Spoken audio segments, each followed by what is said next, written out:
첫 번째 강의 시간에는 주로 지금 우리가 살고 있는 이 선교지의 변화들, 또 그 필드의 그 상황들을 우리가 잠시 살펴보았죠.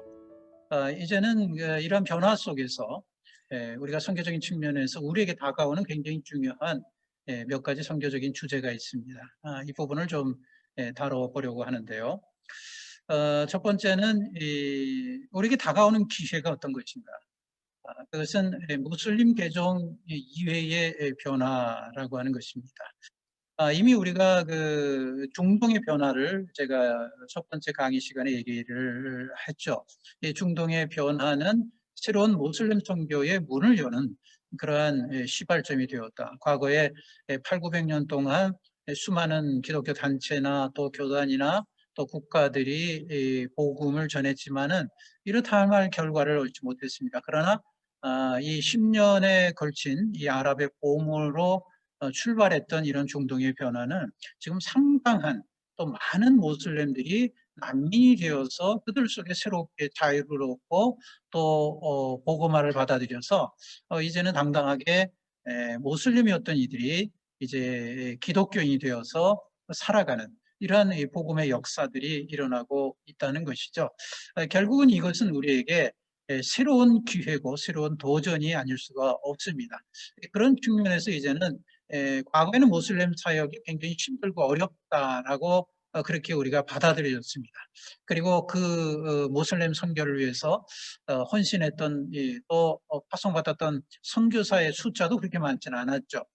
그러나 이제 우리가 마지막 시대를 바라보면서 하나님께서 우리에게 주신 하나님의 선교의 남은 과업을 완수하기 위해서 우리가 다시금 우리에게 이 중동의 변화를 통해서 주어주신 우리에게 허락해 주신 이 기회들을 우리가 놓치지 말고 이러한 이 개종의 변화들, 이러한 일들을 우리가 품에 안고 기도해야 할 것입니다. 그래서 지금 중동에 보면 모슬렘들이 완전히 그리스도인으로 변화된 사람도 있지만 또 모슬렘이지만 이 겉으로는 모슬렘의 모습을 갖고 있지만 실제 속은 마음은 하나님께 향하는 그러한 내부자와 같은 이들이 많이 생기고 있습니다. 이 내부자라고 하는 것은 뭐냐면 우리가 내부자 운동이라고도 표현할 수 있는데 이 모슬렘입니다.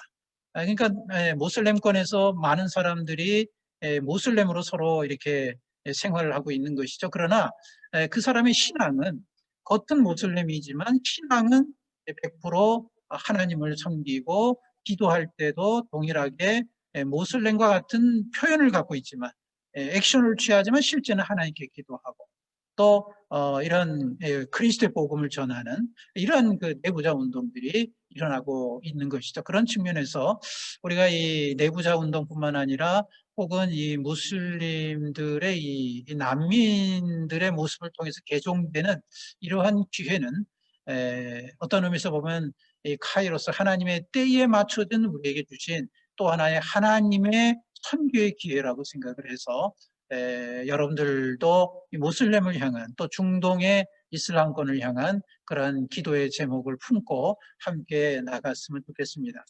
두 번째 우리에게 또 다른 기회라고 여겨지는 그 이야기는 내용은 바로 남반구 중심의 기독교 부흥의 흐름들입니다. 과거에는 선교는 사실은 북반구 중심의 선교였죠. 다시 말해서 서구 중심의 선교였습니다. 서구 중심의 선교가 이루어질 수밖에 없었던 것은 대부분 서구 중심이 다시 말해서 북반구 지역이 대부분 이 선진국들이 있죠. 그리고 복음을 일찍 받았던 유럽 국가들, 또 미국 이런 중심의 이런 선교의 흐름이었습니다.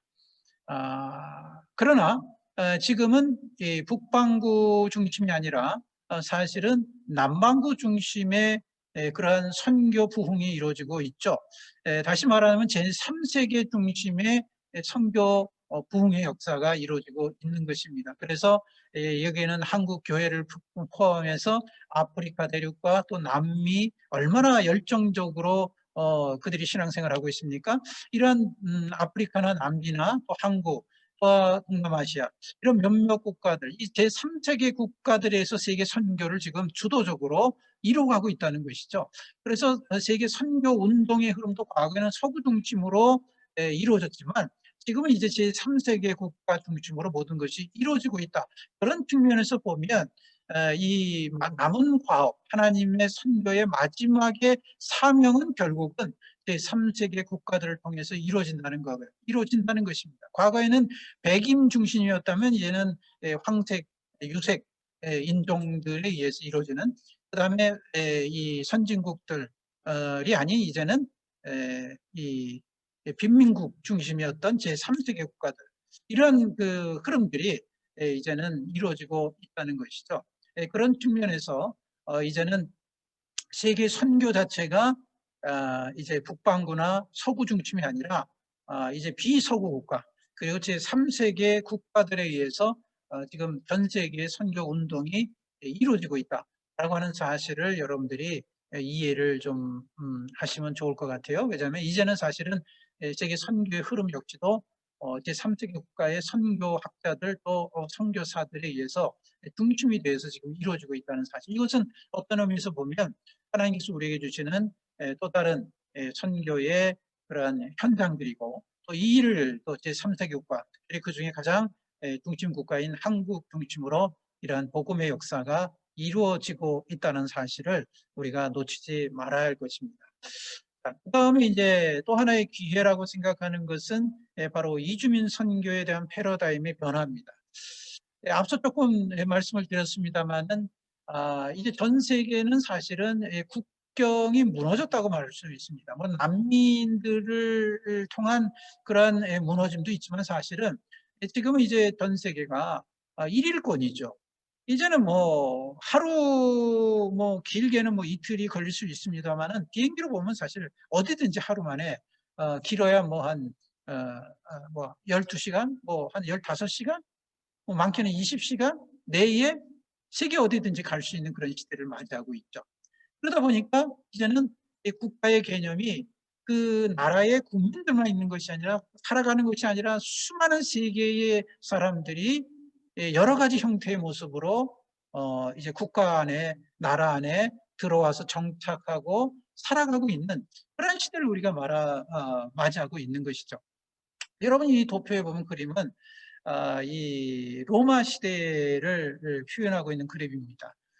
팀 켈러는 그런 얘기를 해서 오늘날 시대는 마치 로마 시대와 같다, 이렇게 표현을 하고 있어요. 왜 이 비유를 하고 있냐면 당시에 로마는 사실은 세계 최강이었죠. 또 세계 중심부로 다들 생각을 하고 있었습니다. 그리고 로마가 집권을 하면서 세계를 정복하고 통치하면서 수많은 국가의 노예들을 데리고 와서 그들이 했던 것이 이 도로를 만드는 것이었고, 6,000km가 넘는 그런 도로를 만들었는데 다 그것이 로마를 통하게 만든 거 아니겠어요? 그래서 그 길을 통해서 세계 여러 국가들이 로마에 들어오게 됐고, 그로 인해서 이 로마가 어떤 이 국가의 구성원으로 이루어졌냐면, 물론 로마인들이 있지만, 주구가 있지만 대부분이 다른 국가, 또 다른 민족, 다른 인종들이 이 길을 통해서 로마에 들어와서 함께 살게 되었다는 것이죠.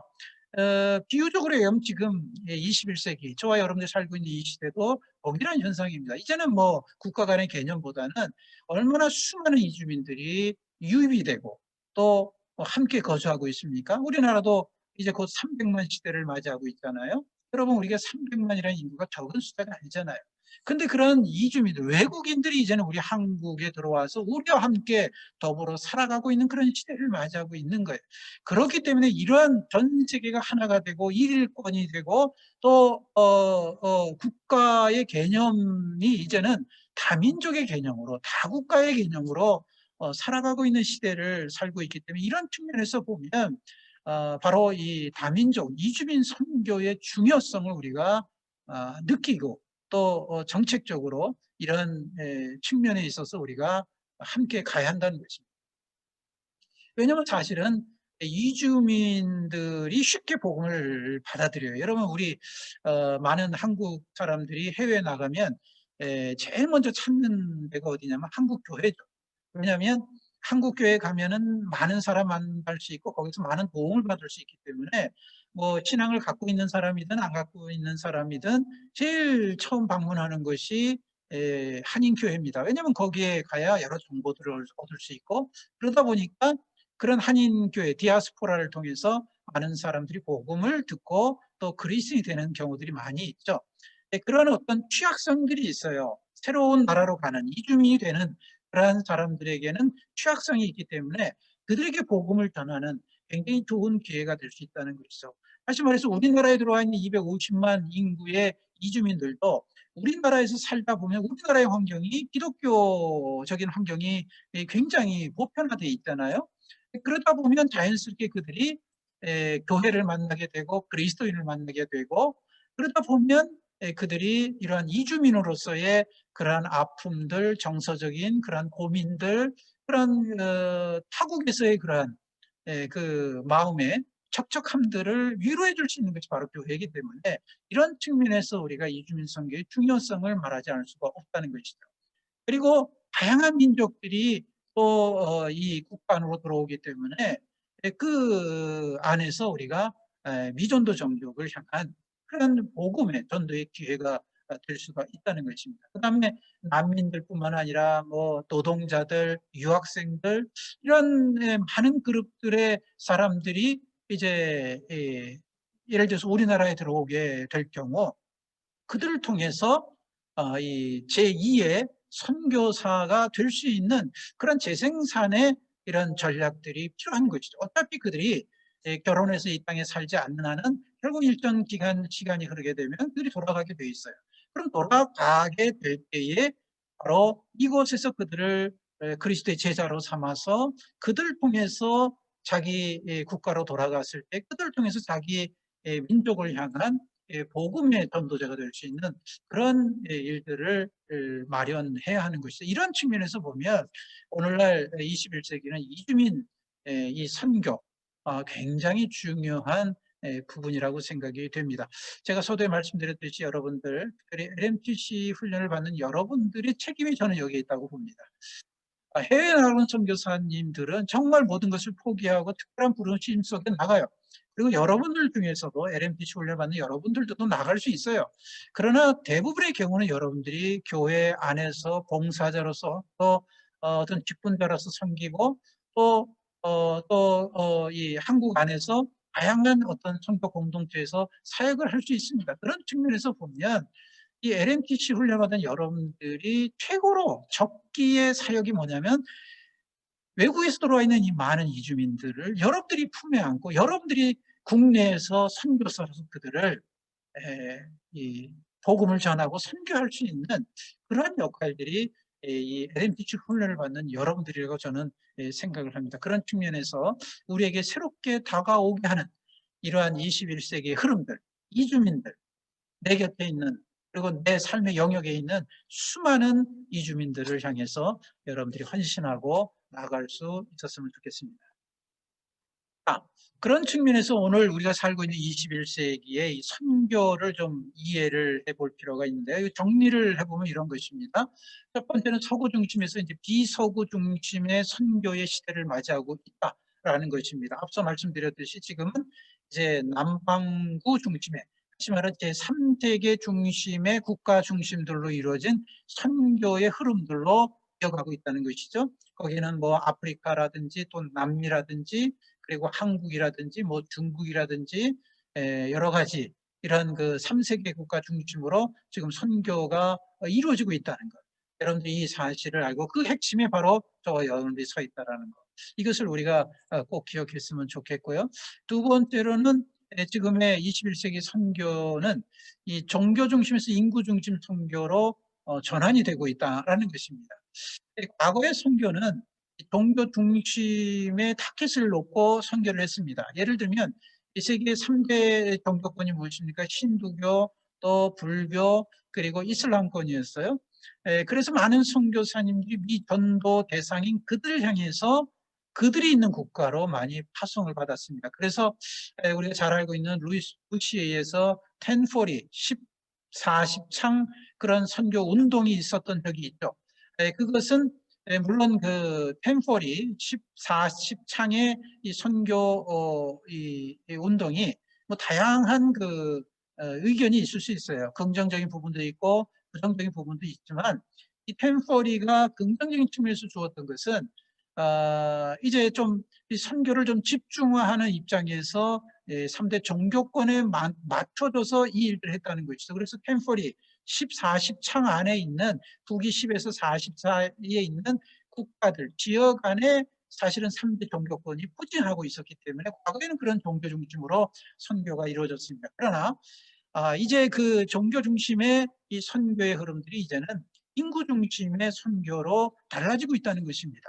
그것은 필요한 지역, 또 인구의 변화들을 예측하면서 이제는 선교를 접근하는 것이죠. 아까 그 인구 변화에 대한 말씀을 드렸듯이 지금 가장 활발하게 인구가 증가하고 있는 지역이 아프리카 지역입니다. 그 아프리카에도 사하라 사막 이남 지역의 국가들인데 그런 이 인구가 급변하는 그런 국가를 우리가 놓쳐서는 안 되겠죠. 더욱이 그 아프리카 사람들은 이 기독교에 대해서 굉장히 이렇게 호의적인 그런 입장을 갖고 있기 때문에 우리가 그렇게 인구가 이게 급성장하는 그러한 대상을 향해서 우리가 나아가서 그들에게 복음을 전하는 이러한 부분들이 굉장히 중요하죠. 뿐만 아니라 지금 새롭게 이제 선교 운동이 이루어지고 있는 것이 이제 그 아이들에 대한 선교죠. 이제는 이제 그 다음 세대를 위한 그러한 아이들을 향한 이런 사역들의 운동들이 일어나고 있습니다. 그래서 과거에는 1040, 40창의 운동이었다면 지금은 북위 4도에서 10 사이에 있는 북위 4도에서 14도에 있는 그 지역, 그래서 14, 이 사이에 있는 지역에 대한 이 운동들이 일어나고 있습니다. 왜냐하면 이 북위 4에서 14창 안에는 무려 전 세계의 85%의 그 아이들이 보그마가 될 수 있는 그런 아이들이 분포하고 있고 전 세계의 이 15세 이하의 50% 이상이 아프리카와 아시아 바로 그 지역에 포진하고 있기 때문에 이제는 종교권 중심이 아니라 이제는 그러한 새로운 4세에서 14세 미래의 세대의 주역이 될 수 있는 그런 아이들 대상의 선교 접근하는 그런 운동들이 또 새롭게 일어나고 있습니다. 그런 측면에서 우리가 선교를 할 때 다양하게 인구의 변화들을 우리가 예측하고 민감하게 우리가 받아들여서 그런 지역에 우리가 포커스를 맞추고 가는 그런 선교가 이제 현대에 이루어지고 있다는 사실을 여러분들이 이해하면 좋을 것 같고요. 그 다음에 이제 복음 중심에서 총체적 선교가 이루어지고 있다라는 것입니다. 이 얘기는 뭐냐면 과거의 선교는 그저 복음 하나만 됐습니다. 그래서 선교사가 나가서 복음만 전하는 사역으로 선교 사역들이 이루어졌습니다. 그러나 지금 21세기는 아까 말씀드렸듯이 4차 산업혁명 시대를 맞이하고 지금 굉장히 우리가 생각하는 선교지의 이 환경들이 급변하고 있어요. 그런데 이제 그 다양한 계층, 다양한 사람들의 반응들이 이제는 21세기는 복음 하나만 될 수 있는 것이 아니라 총체적 접근의 선교가 이루어져야 한다는 것이죠. 그래서 복음뿐만 아니라 그 선교지의 정치사회의 문화적인 측면에서도 그들을 도와서 그들이 복음화되는 국가로 이 변화될 수 있도록 그런 역할들을 이제 선교적인 측면에서 고민해야 합니다. 정치적으로 불안한 그런 나라는 선교적인 측면에서 그 나라가 정치적으로 안정이 될 수 있도록 또 경제적으로 인민국가인 경우는 또 여러 가지 측면에서 그들을 도와서 그들이 스스로 또 자립할 수 있는 이런 다양한 접근들이 필요한 것이고 결국 이런 일들을 위해서는 다양한 그룹의 선교사들이 함께 팀으로 이루어지는 팀 사역이 필요한 것이죠.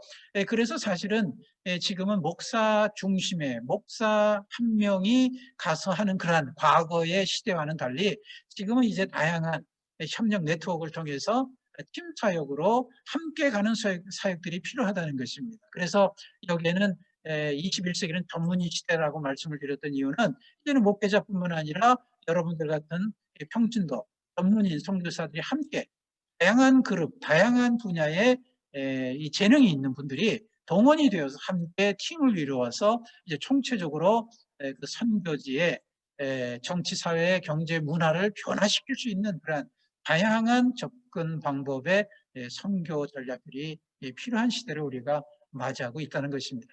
그 다음에 이제 지금 선교의 흐름들은 거주 중심에서 이제 비거주 중심의 선교가 이루어지고 있죠.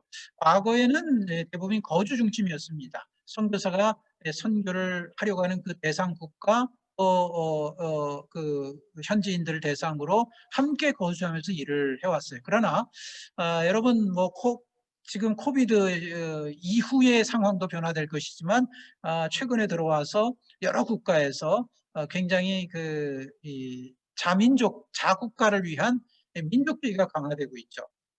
그리고 타 종교들의 배타적인 그런 현상들이 일어나고 있어요. 그러다 보니까 이제는 국가마다 외국인들을 받아들이는 그러한 일들이 과거보다 굉장히 엄격해졌고, 특별히 선교사들을 받아들이는 그런 케이스들이 점점 줄고 있었습니다. 과거에는 뭐 선교사들을 받아들이는 국가들이 있었고 무긴 했지만, 지금은 이제 전체적으로 선교사 자체를 받아들이지 않는, 그래서 이제는 비자 정책을 강화시키면서 이제 선교사들의 비자를 이제는 주지 않는 그런 시대를 맞이하고 있어요. 그러다 보니까 현장에서 현지인들과 함께 거주하면서 함께 이 복음 사역을 했던 과거의 선교의 이런 그 흐름들이 이제는 그렇게 할 수 없죠. 그러다 보니까 비자나 이런 여러 가지 어려운 환경 속에서 이제는 어떤 선교 흐름들이 필요하냐면, 비자를 받지 못하는 경우에 그 국가에서 선교를 할 수가 없습니다. 그러다 보면 결국은 거주가 아닌 비거주의 의미에서 주변 국가라든지 아니면 주변 지역에서 그 대상을 향해서 선교를 이뤄나가는 그러한 비거주 중심의 선교들이 많이 이루어지고 있죠. 그리고 이제 이런 비거주 선교의 그 의미는 이제는 좀 사역적인 측면에서 많이 네트워크화되는 그러한 일들이 있기 때문에, 이제는 어느 특정한 국가가 아닌 여러 국가의 사역적인 중심의 사역들을 이뤄나가는 그런 측면에서도 이제는 거주가 아닌 비거주 중심의 사역들이 이루어지고 있다는 사실을 여러분들이 이해를 하시면 좋을 것 같습니다. 또 한 가지 우리가 현재 21세기의 흐름들을 보면 이제 전 세계가 국가마다 세계 타종교의 각 축장들이 이루어지고 있죠. 여러분들 우리 기독교가 지상 명령인 이 선교의 사명을 감당하고 있습니다만은 이 기독교만이 선교를 하는 것은 아니죠. 전도를 하는 것은 아닙니다. 불교도 전도를 하고요. 또 이슬람들도 모슬렘 선교사들이 있어요. 그래서 그들도 동일하게 우리처럼 세계 열방으로 나가서 그들의 종교를 이제 전파하고 있는 것이죠. 제가 있었던 지역에서도 저도 이 모슬렘 선교사를 봤어요. 와서 보니까 엄청나게 일을 하는데, 이 모슬렘들은 대부분 그 국가에서 지원을 하죠. 선교사들을. 그래서 뭐 여러 가지 재정뿐만 아니라 여러 가지 사역들을 아주 활발하게 진행하고 있는데, 굉장히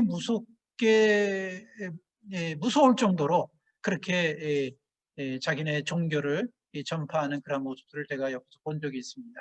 이처럼 지금은 기독교뿐만 아니라 이슬람이나 불교도 또 다양한 민족 종교들도 다양한 방법으로 이 전도를 하고 있는 그런 시대를 우리가 맞이하고 있고, 그런 시대에 우리가 더 깨어서 우리가 이 사명을 감당하지 않는다면, 지금 뭐 이슬람 같은 경우는 굉장히 이 전도 확장률이 크잖아요. 굉장히 더 많은 증가세를 이루어지고 있는데, 그런 현상들을 보면서 우리가 더욱더 우리에게 주어진 이 사명을 열정적으로 감당해야 할 것입니다. 그 다음에 이제 지금 21세기 현대 우리가 살고 있는 이 시대에 또 중요한 변화의 의미 중에 우리가 놓치지 말아야 될 것이 바로 이 디아스포라입니다. 그리고 이주민들이고 난민이죠. 이 디아스포라는 사실은 이제 자국의 사람들이 해외에 나갔을 때에 그 해외에서 이제 흩어졌던 사람들이 모이는 것입니다. 그러니까 예를 들면 우리 한인교회라고 말할 수가 있겠죠. 그리고 어떤 한국인들의 그룹들입니다. 그러니까 이 디아스포라는 이제는 사실은 디아스포라의 핵심인 한인교회들이 굉장히 중요한 역할을 할 수 있어요. 왜냐하면 선교를 해나가는 데 있어서 선교사들이 그 나라에서 선교를 하지만 이 선교를 하는 데 있어서 함께 이 협력할 수 있는 자원들이 다 어디에 있느냐? 바로 디아스포라 한인교회에 있다는 것이죠. 평신도로 사업으로서 또 장사를 하시는 분들도 학생들 이런 분들이 이제는 한국 교회가 아니라 그동안은 한국 교회에서 동원하고 자원이 공급됐다면 이제는 디아스포라 안에서 한인교회 안에도 수많은 그런 그룹들이 있기 때문에 이러한 자원을 동원하는 그러한 일들이 굉장히 필요한 시대를 맞이하고 있죠. 그다음에 이주민 선교는 이제 제가 말씀을 드렸고 또 난민들도 마찬가지입니다. 이 난민은 뭐 중동뿐만 아니라 이미 우리나라에서도 그 몇만 명의 난민 신청들이 이루어졌지만 사실은 난민으로 인정받았던 숫자는 그렇게 많지 않습니다. 그러나 우리나라에도 이렇게 난민들이 들어오고 있는 그런 시대를 우리가 맞이하고 있다는 것이죠. 난민과 이주민의 이 선교적 전략 접근은 굉장히 중요한 포인트입니다. 그냥 그들을 통해서 복음화의 역사가 일어날 수 있기 때문에 그런 것이죠. 그 다음에 이제 또 하나의 중요한 그 흐름들은 바로 최소 전도 종족 선교입니다. 우리 한때 한 30년 전부터 이 세계 선교 흐름이 이제 종족 선교에 대한 포커스가 맞춰져서 지금까지 이루어왔죠. 한국 교회도 AAP 이 미전도 종족 운동 입양 운동 본부가 세워져서 한동안 한국 교회에 입양 운동의 일들이 많이 있었습니다. 그러나 지금 이 입양 운동과 더불어 이제 미전도 종족 운동이 이루어지면서 사실은 굉장히 그 결과에 대한 회의적인 일들도 많이 있었죠. 그래서 지금 또 다른 이제 운동들이 일어나고 있는 것이 이제 FTT 같은 그런 운동인데 이러한 그 종족 선교에 대한 흐름들 이러한 것이 지금 이제 어떤 의미에서 보면 선교의 남은 우리의 과업이라고 말할 수가 있죠.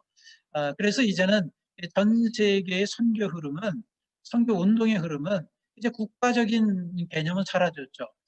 과거에는 어느 국가 선교를 한다라고 얘기하지만 지금은 이제 국가 개념이 아니라 그 국가 안에 있는 어느 종족과 민족을 향한 이 선교 타켓을 두고 지금 전 세계의 교단이나 선교 단체가 이제는 그런 전환을 하고 있습니다. 그래서 모든 전 세계에 있는 기독교 국가나 또 단체나 또 교회들이 종족을 남은 가운데 이 타켓으로 놓고 이제 최소 전도 종족을 향한 선교를 이뤄나가고 있다.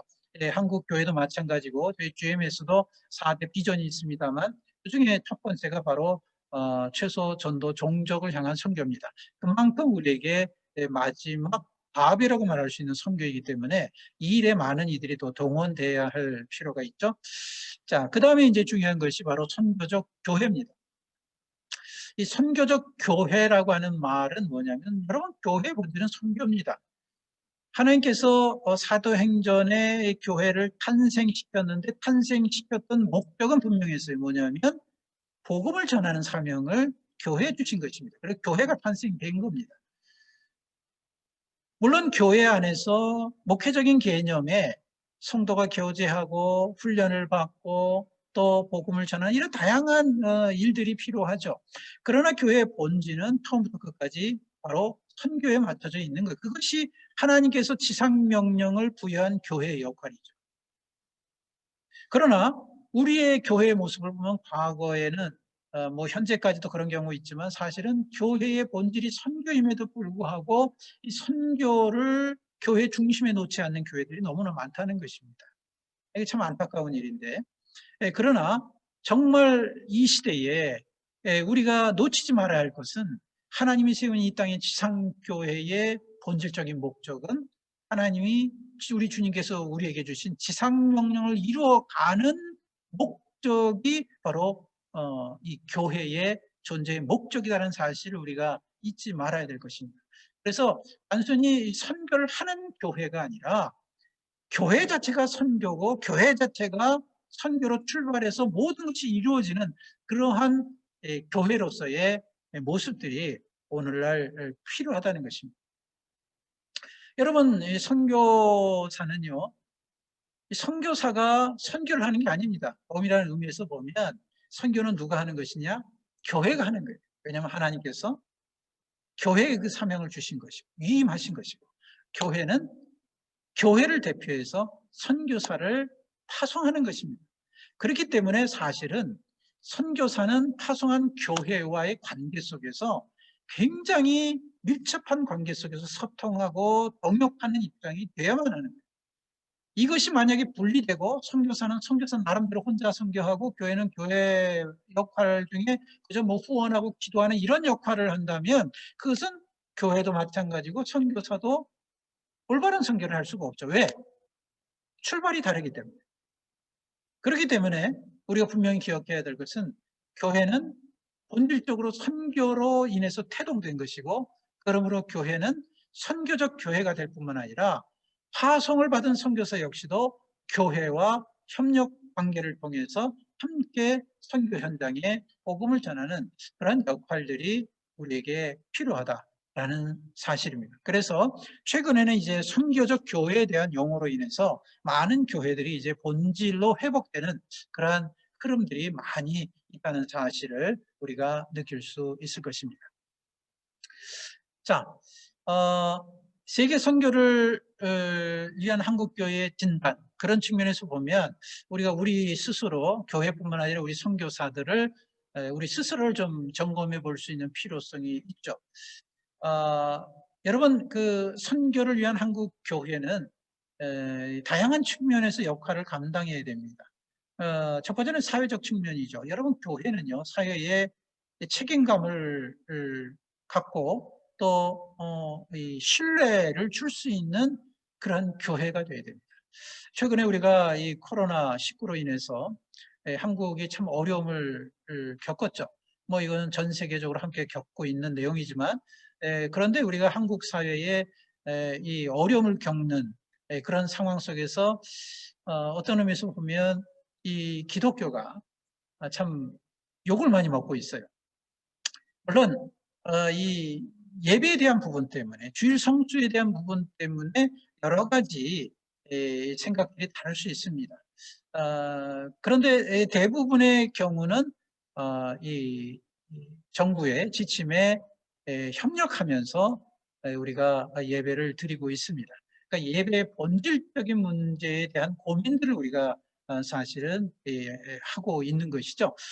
그러나 우리가 사회적인 측면에서 우리가 함께 더불어 살아가는 이 사회적 측면에서의 책임감과 신뢰를 우리가 회복하지 않는다면, 결국 우리가 지금까지 말하고 있는 마지막 우리 교회를 통해서 이루어야 될 지상명령인 땅끝까지 복음을 전하는 이 사명을 과연 우리가 얼마큼 감당할 수 있을 것인가에 대한 우리가 고민을 하지 않을 수가 없습니다. 왜냐하면 계속적으로 이 교회들이 욕을 먹고 있고, 이제는 코로나로 인해서 사실은 이 교회 부정적인 의미가 더 커졌잖아요.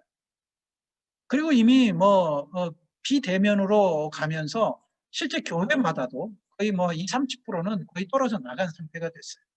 그들이 회복되기가 쉽지 않을 것입니다. 그런데다가 지금 이런 사회적 측면에서 긍정적인 영향을 주는 것이 아니라 오히려 부정적인 일반 믿지 않는 사람들에게 영향을 주고 있는 이런 사회 속에서, 이런 측면에서 본다면 우리 기독교가 다시 한번 이 사회를 향한 책임감과 신뢰성을 회복하는 그런 부분들이 필요한 것 같고요. 두 번째는 교회적 측면이죠. 이 교회가 처음부터 끝까지 본질적으로 선교로 위해서 세워진 것이라면, 교회는 모든 이 활동들이 선교에 맞춰져 있는 목표를 향한 그러한 활동들이 이루어져야 한다는 것이죠. 단순히 뭐 신앙적인 생활을 유지하기 위한, 목회를 유지하기 위한 교회의 사명이 아니라 성도들을 훈련시키고 또 신앙 영성 회복을 시키고 또 책임을 위한 또 헌신의 모습들이 필요하지만, 이 모든 것이 이 선교적 측면에서 교회가 움직여질 수 있어야 한다는 것이죠. 그런 측면에서 과연 오늘날 이 교회들은 어떤 것인가에 대한 우리가 고민해 볼 필요가 있는 것 같고요. 그 다음에 이제 선교적인 측면이죠. 그러니까 내가 개인적인 삶뿐만 아니라 우리 교회가 과연 이 선교적인 측면에 있어서 무엇을 하고 있고 또 어떤 분야에 우리가 헌신하고 있는지를 우리가 고민해 볼 필요가 있습니다. 교회가 선교를 외치지만 실제 성도나 교회 자체가 선교에 포커스를 맞추고 가지 않는다면, 선교가 아닌 다른 부분에 더 포커스를 맞추고 간다면 그것은 선교적 측면의 그 역량들을 놓치고 있다는 것이죠. 그런 측면에서 보면 우리 지금 한국 교회가 이 선교적인 측면에서 보면 사회적 측면의 역할과 교회적 측면의 역할과 이 선교적 측면의 역할을 우리가 조화롭게 우리가 이루어 가면서 하나님께서 우리에게 주신 사명을 감당해야 된다고 생각이 됩니다. 자, 그렇다면 우리 크리스천들, 우리 성도들, 저와 여러분들은 과연 이 선교적 사명을 어떻게 생각해야 될 것이냐 하는 것이죠. 여러분, 우리는 글로벌 크리스천들이 되어야 됩니다. 세계를 품은 그리스도인이 되어야 됩니다. 우리가 크리스찬은, 기독교인은 두 가지로 표현할 수 있어요. 그냥 일반적인 크리스찬이 있을 것이고 또 글로벌, 세계를 품은 크리스찬이 있습니다. 분명히 이 구분이 돼요. 일반적인 크리스천들은 그저 교회 생활 잘하고 헌금 생활 잘하고 또 자기에게 맡겨진 일 잘하는 것이죠. 여러분, 굉장히 건강한 그리스도인이에요. 이만큼만 해도 굉장히 문제가 없는 그런 성도의 삶이라고 볼 수가 있겠죠. 그러나 하나님이 원하시는 이 그리스도인들은 어떤 그리스도인일까? 단순히 내가 주어진 책임을 다하고 또 내가 신앙생활, 또 주일 성소, 또 헌금 생활, 또 이러한 부분에 원하지 않는 삶을 살아가는 그런 삶이 하나님 원하시는 것인가? 좀 더 깊은 뜻에서 보면 하나님의 뜻은 전 세계를 향한, 전 세계를 품고 함께 남은 가업의 완성을 위해서 기도하고 헌신하는 그런 글로벌한 크리스천을 바라보고 계신다는 것이죠. 그렇기 때문에 우리가 단순하게 내가 교회 생활만 잘하는 크리스천이 아니라 세계를 품는 크리스천이 되어야 한다는 것입니다. 자, 이 그림을 보면은 우리가 명확히 생각해 볼 수 있는데, 일반적인 크리스천과 이 세계를 품은 크리스천의 차이가 뭐냐면, 일반적인 크리스천은 나의 삶의 영역에 모든 것이 포커스가 되어 있습니다. 내가 다니는 교회, 또 내가 나의 신앙, 또 내 자녀들의 신앙, 또 내 삶의 영역에만 모든 것이 포커스가 맞춰져 있어요. 그러나 진정한 글로벌한 크리스천, 하나님이 원하시는 크리스천은 내 삶의 영역만이 아니라 내 삶의 영역을 벗어나서 하나님이 창조하신 전 세계, 이 지구상에 있는 모든 사람들을 내가 품에 안고 기도하면서 하나님 우리에게 주신 지상명령, 땅끝까지 이르러 내 증이 되리라고 하는 이 복음의 사역이 열방과 민족까지 전파되는 일을 위해서 우리가 기도의 제목을 삼고 이 일에 헌신을 하고 우리가 함께 동참하는 그러한 크리스찬이 정말 이 시대에 하나님이 원하시는 크리스찬이 아닌가 생각이 됩니다. 그런 의미에서 여러분들이 LMTC 훈련을 받는 것도 그런 일에 동참하는 것이죠. 과거에는 단순하게 내가 교회 생활 또 어떤 삶의 영역에서만 생활했던 그러한 삶의 모습들이 이제는 이 LMTC 과정을 통해서 여러분들이 다양한 경험들을 하시고 또 여러분들의 눈이 더 이제 교회만 아니라 내 삶의 영역만 아니라 이제 세상을 바라볼 수 있는 세계를 품는 그런 그리스도인, 글로벌한 그리스도인으로 여러분들이 이제 변화가 되는 그런 저는 훈련의 과정이라고 생각이 됩니다. 자, 그럼 우리는 어떤 사람이 되어야 하는가? 두 가지 크리스천을 분명히 얘기했어요. 일반적인 크리스천, 뭐 말씀 묵상하고 선행 구제하고 뭐 신실한 크리스천 문제 없어요. 그러나 여기에 우리가 더 함께 공유하고 나가야 될 중요한 것은 뭐냐면 이제는 하나님의 큰 선교를 여러분들이 고민하라는 얘기입니다. 그저 내 신앙생활만 잘하는 그런 영역이 아니라 이제는 한 단계 더 나아가서 하나님의 선교를 위해서 여러분들이 고민하고 기도하시라는 거예요. 그리고 하나님이 창조하신 이 세계, 이 땅에 있는 수많은 사람들을 여러분들이 품어야 된다는 것입니다. 그리고 하나님이 말씀하신 그 말씀의 의미를 깨닫게 돼요. 정말 전 세계를 향한 하나님의 뜻을 이루어 나갈 수 있는 그러한 글로벌한 크리스천이 돼야만 하는 거죠. 이것이 오늘 하나님께서 우리에게 바라고 계시는 그런 모습이 아닌가. 그런 의미에서 여러분들이 날마다 여러분들 신앙을 체크하셔야 돼요. 그러니까 어떤 신앙을 체크하셔냐면 글로벌 팩트 체크가 있고 선구적 팩트 체크가 있어요. 그러니까 앞서 말씀드렸던 여러분들이 세계를 품는 그리스도인이 되는 것인가, 내가 그런 사람인가? 내 기도의 제목이 나의 삶의 영역에만 있는가? 내 가정에만 있는가? 내 교회에만 있는가? 아니면 정말 한국을 떠난 전 세계의 열방과 민족을 향한 기도의 제목이 나에게는 있는가? 이런 것들을 여러분들이 자꾸 체크를 하셔야 돼요. 뿐만 아니라 여러분들이 스스로가 기도만 하면 돼요? 그게 아니잖아요. 내가 진정으로 하나님 앞에 선교사의 역할을 하고 있는가? 선교제 나가지 않지만 내 주변에 정말 이주민을 향한, 또 복음을 듣지 못한 사람을 향해서 내가 복음을 전하고 있는 사람인가? 그리고 내가 이 일에 정말 헌신하고 있는 것인가? 재정적으로도 헌신하고 시간적으로 헌신하고 있는가? 이러한 선교적인 팩트 체크를 여러분들이 스스로 하셔야 돼요. 이처럼 선교적뿐만 아니라 글로벌 팩트 체크를 여러분들이 하면 할수록 여러분들은 점차적으로 더 하나님 앞에서 세계를 품은 그리스도인으로서 당당히 설 수 있다는 것입니다. 그런 측면에서 여러분들이 바라기는 늘 이러한 내 삶의 모습을 체크하면서 정말 하나님이 원하시는 글로벌한 크리스찬이 될 수 있으면 좋겠습니다. 자, 세계 선교를 향한 비전이 있습니다. 우리가 지금까지 이제 첫 번째 강의와 두 번째 시간을 갖고 있는데 이제 좀 정리를 하는 시간이 되었으면 좋겠습니다. 제가 오늘 여러분들에게 강의했던 내용은 다른 내용이 아니라 이 변화하는 선교 현장들, 우리가 살고 있는 21세기 우리 한국뿐만 아니라 전 세계에서 일어나고 있는 많은 변화들, 이 변화는 무딘 것이 아니라 어떤 의미에서 보면 굉장히 하루가 다르게 빠르게 변화되고 있는 이 현장들을 보면서 이런 현장들을 우리가 민감하게 반응해야 거기에 맞춰서 하나님의 선교를 이뤄나갈 수 있기 때문에 그렇습니다. 그런 측면에서 여러분들이 오늘 강의를 통해서 이해하셨으면 좋겠고, 마지막으로 여러분들에게 그렇다면 우리가 이런 세계 선교를 향한 우리의 꿈과 비전들을 품고 가야 되는데, 이런 측면에서 앞서 우리가 강의했던 내용을 정리해 본다면 첫 번째는 변화하는 세계, 이 현장의 변화들 여러분들 민감하게 반응하시라는 거예요. 왜냐하면 전략도 변화하는 현장에 따라 전략이 달라질 수밖에 없는 거죠. 이런 변화 속에서 우리가 우리의 교회나 우리의 삶의 모습들이 정말 하나님이 원하시는 이 세계를 품는 그리스도인으로서 삶을 헌신할 수 있는 그러한 저와 여러분이 되어야 될 것이고, 그 다음에 지구촌의 상황들 여러분들 민감하게 반응하세요.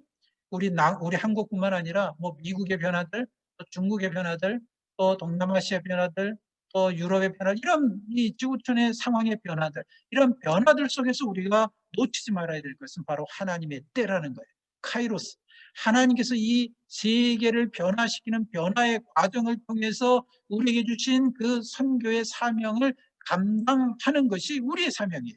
그렇기 때문에 우리가 이 지구촌의 상황들을 우리가 반드시 민감하게 체크할 필요가 있다는 것이고, 그 다음에 이러한 변화 속에서 우리가 해야 할 일은 선교적인 대응이 필요한 것이죠. 그런 측면에서 교회뿐만 아니라 여러분 자신들도 정말 하나님이 우리에게 주신 이 마지막 명령을 위해서 내가 어떤 선교적인 비전과 꿈을 가지고 나아갈 것인가. 아까 팩트체크를 말씀을 드렸습니다만, 여러분 스스로가 여러분들의 삶의 팩트체크뿐만 아니라 여러분들의 신앙, 또 여러분들의 어떤 이 세계를 향한 그러한 글로벌한 그런 그리스도인이 되는 이런 부분들에 대해서 여러분 날마다 여러분들의 이 체크를 통해서 정말 하나님 앞에서 세계를 향한 비전과 꿈을 꾸고 나아가는 그러한 여러분들이 되었으면 좋겠고, 이 일에도 한국 교회가 굉장한 책임이 있죠.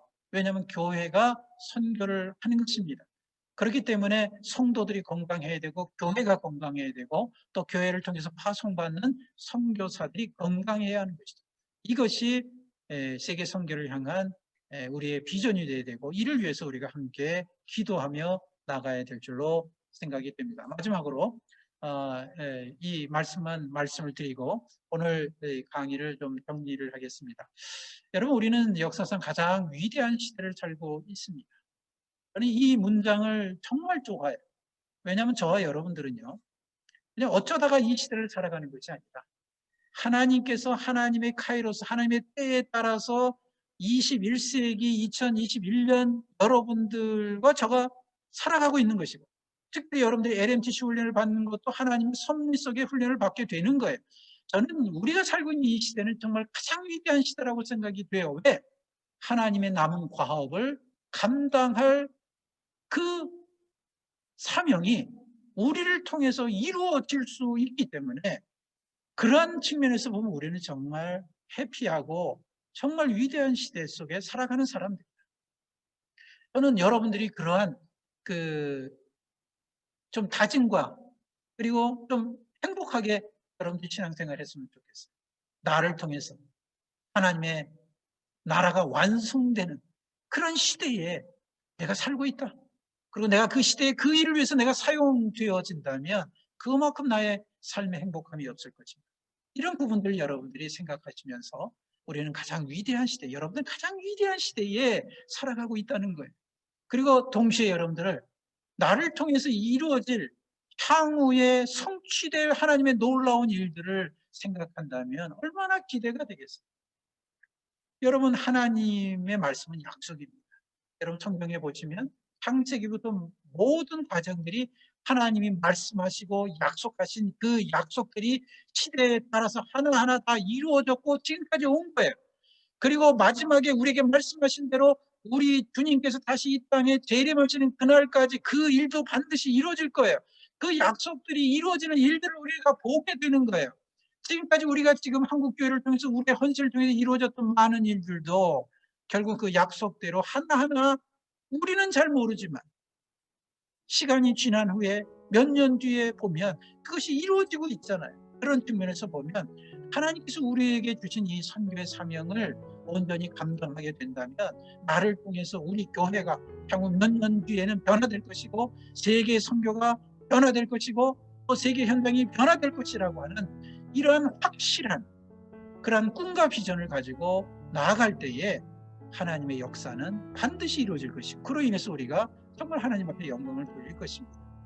오늘 이렇게 LMTC 훈련을 받고 계시는 여러분들에게 마지막으로 이 말씀을 드리면서 여러분 자부심을 가지세요. 여러분은 가장 위대한 시대에 살아가고 있고 그 위대한 시대의 위대한 일들을 위해서 여러분들을 하나님께서 세우셨다는 것입니다.